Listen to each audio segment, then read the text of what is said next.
అందరికీ praise lord. దేవుని నామానికి మహిమ కలుగును గాక. మీరందరూ బాగున్నారు కదా? మీరు పెడుతున్న ప్రతి ప్రార్థన రిక్వెస్ట్కి అందరూ మేము ప్రార్థన చేస్తూ ఉన్నాం. మా ఆశ అంతా ఒకటే, ఎక్కడైతే మీరు తృణీకరించబడ్డారో, ఎక్కడైతే వెలివేయబడ్డారో, ఎక్కడైతే గుండెలు పగిలేలాగా ఏడ్చారో అదే స్థలాల్లో నా ప్రభు మీ అందరినీ హెచ్చించబోతున్నారు. విశ్వాసంతో ప్రార్థన చేయండి.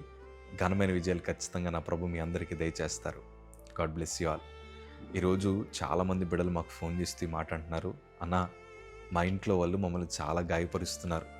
మేము ఎవరినైతే ఎక్కువ ప్రేమించామో వారి ద్వారా ఎన్నో దూషణ మాటలు వినాల్సి వస్తుంది. గతములు మమ్మల్ని చాలా బాగా పలకరించేవారు. గతములు మమ్మల్ని చాలా ఆప్యాయంగా ప్రేమగా మాతో మాట్లాడుతూ ఉండేవారు. కానీ ఈరోజు వారు మా పట్ల మాట్లాడుతున్న మాటలు చూస్తూ ఉంటే బ్రతకాలనిపించట్లేదు అన్న చాలా సాక్ష్యాలు మేము వింటూ ఉన్నాం. కొంతమంది అంటున్నారు, మా పిల్లలు మా హృదయాన్ని గాయపరుస్తున్నారు, నా భర్త నా హృదయాన్ని గాయపరుస్తున్నాడు, నా భార్య ద్వారా నా హృదయం ఎంతగానో కలవరం చెందుతుందని రకరకాల పరిస్థితులు మనం ఈ మధ్యకాలంలో వింటూ ఉన్నాం. ఈరోజు నేను అంటాను, మనుష్యులు మన హృదయాన్ని చాలా గాయపరుస్తారు, మనల్ని వేలెత్తి చూపి అవమానిస్తారు.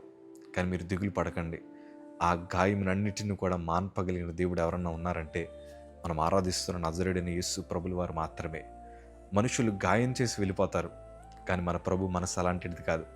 దేవుని వాక్యంలో స్పష్టంగా రాయబడిన మాట, యోబు గ్రంథము 5వ అధ్యాయము 18వ మాట చదవగలిగితే, ఆయన గాయపరిచి గాయమును కట్టును, ఆయన గాయము చేయును, ఆయన చేతులే స్వస్థపరచును. దేవుడు గాయం పెడతాడు, కానీ వాటి ద్వారా ఎన్నో పాఠాలు మనకు నేర్పిస్తారు. నేర్పించడమే కాదు, ఏ గాయమైతే ఆయన చేశారో ఆయన చేతులతోనే ఆ గాయాన్ని స్వస్థపరిచి మనల్ని బలపరచగలిగిన దేవుడు ఆయన.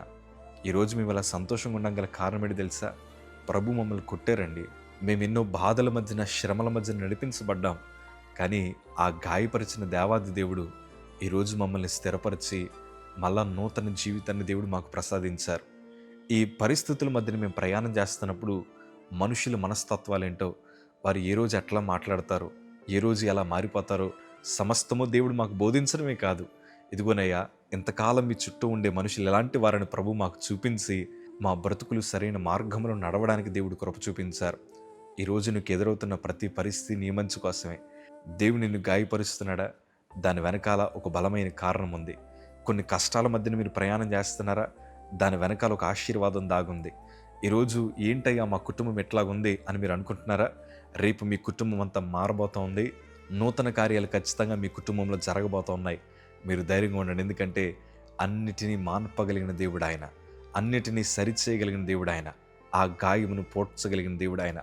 ఇప్పటిదాకా మన హృదయంలో తగిలిన ప్రతి దెబ్బ నా ప్రభు చూస్తున్నారు. వాటన్నిటినీ మాన్పేలాగా నా ప్రభు నూతన శుభవార్తలను మీరు వినబోతూ ఉన్నారు. విశ్వాసంతో ఉండండి. యోబు జీవితంలో కూడా ఎన్నో శ్రమలు వచ్చాయి. చివరాఖరికి కోల్పోయిన దానికంటే రెండంతల ఆశీర్వాదం యోబు కాళ్ళ దగ్గరికి ప్రభు తీసుకొచ్చినట్లే ఈరోజు మీ జీవితంలో ఎన్నో కోల్పోయి ఉండొచ్చు కదా. ఈరోజు మనుషుల ద్వారా ఎన్నో నష్టాల మధ్యన మీరు ఉండొచ్చు కదా. కానీ కంగారు పడకండి, దేవుడు మీకు ఏదో పాఠాన్ని నేర్పిస్తున్నాడు. అది ముగించబడిన తర్వాత ఒక బలమైన ఆశీర్వాదాలు మీరు చూడబోతున్నారు. ఇది ఒట్టి పెదాలతో కాదు, జీవిత అనుభవంతో చెప్తున్నాను. ఎందుకంటే తన పిల్లలను ఎప్పుడు విడిచిపెట్టే దేవుడు ఆయన కాదు. ప్రార్థించండి. God bless you.